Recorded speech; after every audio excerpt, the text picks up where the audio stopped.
안녕하세요. 부에 관하다 부반TV 건강한 투자자 부반 인사드리겠습니다. 반갑습니다. 네, 제가 얼마 전에 유튜브에서 강과장이라는 유튜버 분의 영상을 보게 됐습니다. 작년 2월에 올라왔던 영상이었는데 제목도 좀 자극적이기도 했고 내용이 좀 저랑 맞는 것 같아서 좀 끌리면서 영상을 보게 됐어요. 제목을 말씀을 드리면 내가 35살이나 처먹고 4평 원룸에 사는 이유, 10년차 직장인 돈 얼마나 모았나, 서울에서 10년 동안 6번 자취방을 이사한 이야기였습니다. 나이도 저와 비슷하고 서울에서 10년 동안 살았던 이야기들, 또 열심히 절약하면서 10년 동안 모은 돈이 2억 가까이 된다는 이야기들이 저랑 비슷한 부분들이 많았었어요.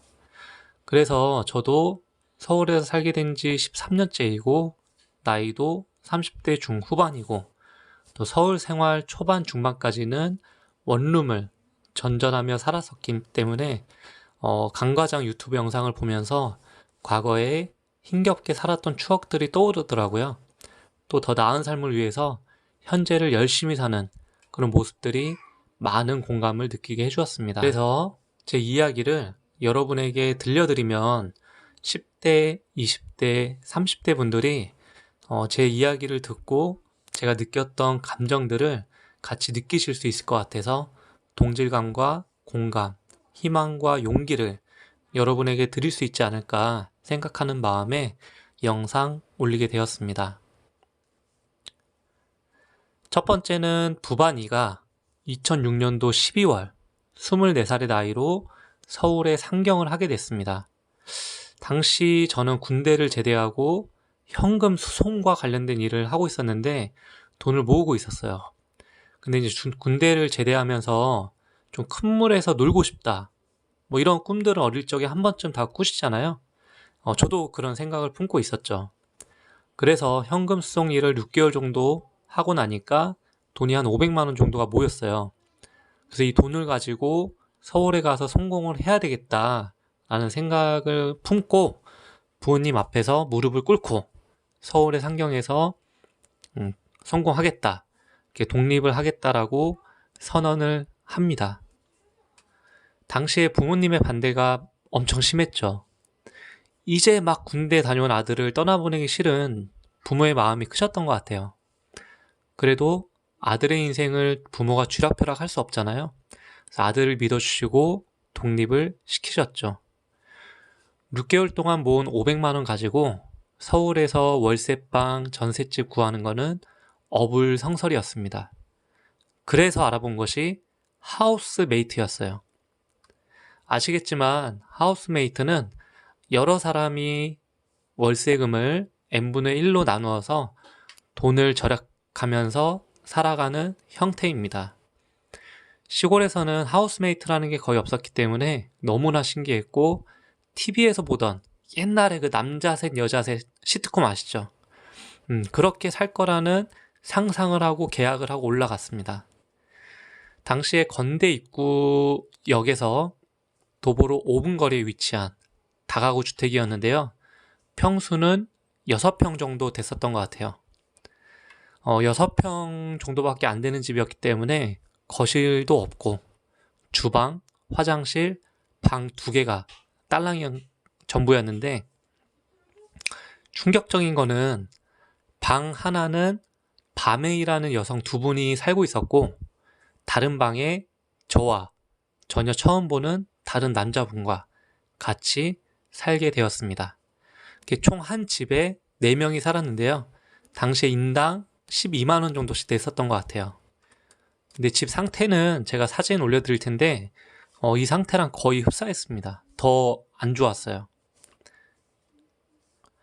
남자 둘, 여자 둘 살았다고 해서 이 영상을 보시는 분들이 뭔가 즐거운 상상을 하실 수도 있을 것 같은데요. 집 상태도 굉장히 안 좋았었고 또 여성분들하고는 출퇴근길에 잠깐 얼굴 스치면서 만나는 정도밖에 안 됐었고 말도 거의 섞어보지 못했었어요. 그리고 그 당시에는 제 20대 초반이었기 때문에 숫기가 없었어요. 그래서 말도 여자 앞에서 잘 못했던 그런 시대였습니다. 저도 이제 아까 뭐 시트콤에 나왔던 그런 상상은 잠시였고, 한 일주일 정도 같이 살아보니까 전혀 처음 보는 사람과 한 침대에서 자는 것 자체가 되게 힘들었어요. 또 옆방에 여자가 살고 있었기 때문에 뭐 세탁이라든지 설거지, 화장실, 샤워 이런 게 다 눈치가 보였어요. 집에 친구를 이렇게 초대하는 것도 어려웠을 뿐더러 뭐 물건을 어지럽히고 또 외출할 때 집에 귀중품 같은 거 두고 나가는 것도 하나에서부터 열까지 신경이 너무 쓰였습니다. 단순히 돈을 아끼는 게 목적이었지만 상상이 현실이 되면 보이지 않는 것들이 보이는 경우가 흔합니다. 지금도 하우스메이트를 고민 중이신 분들은 신중하게 결정하셨으면 좋겠어요.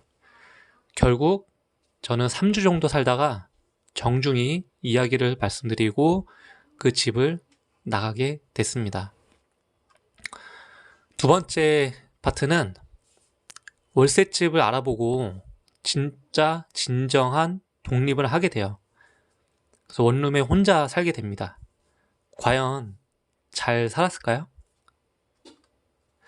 하우스메이트를 정리하고 집을 알아보니까 역시나 수중의 돈은 처음에 가지고 올라왔던 500만 원가량이 전부였어요.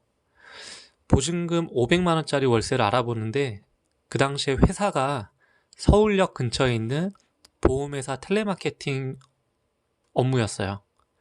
서울역과 가까운 곳을 찾다 보니까 용산구 후암동에 위치한 상가 건물 원룸이 있었어요. 당시에 보증금 500에 월세 30만 원. 1층은 횟집이었어요. 그 당시에 재미있었던 에피소드가 하나 있는데요. 제 꼴에는 새로 완전 독립한 집이라고 너무 들뜬 기분에 회사 팀원들을 다 집으로 초대를 해서 집들을 했어요.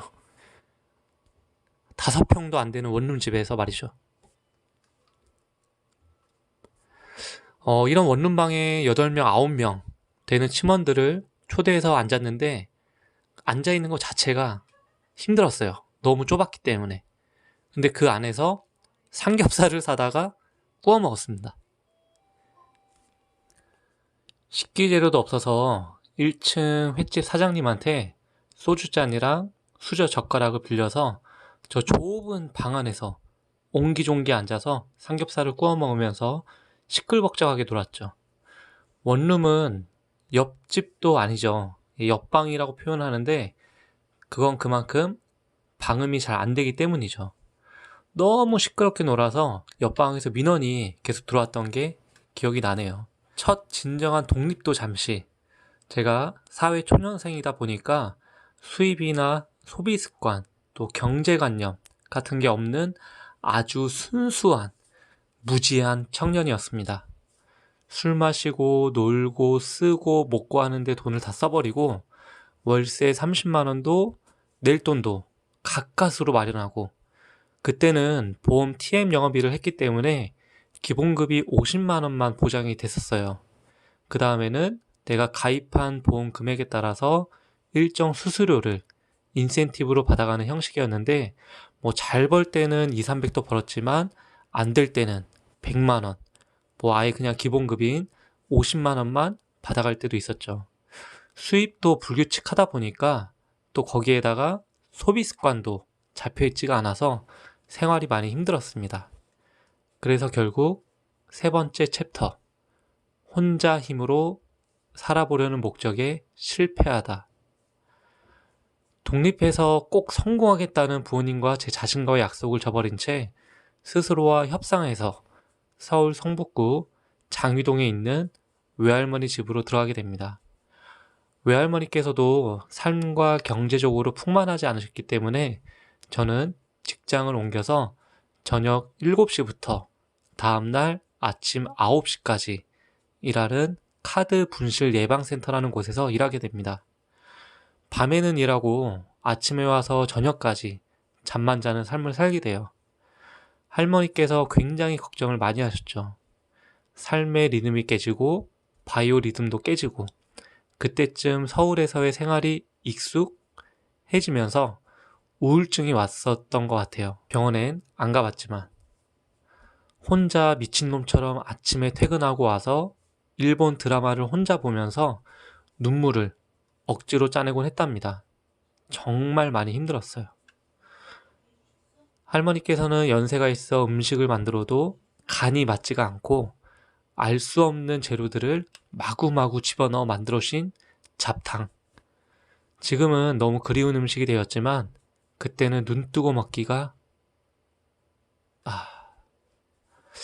이때가 제가 서울에 왜 올라왔을까? 왜 이 고생을 하면서 살아야 될까? 이렇게 살면 정말 성공할 수 있을까? 지금이라도 다시 내려갈까? 이런 고민을 정말 많이 했었습니다. 그때 술도 참 많이 마시고 돈도 흥청망청 다 써버리고 사는 의미를 잃어버렸던 시간이었어요.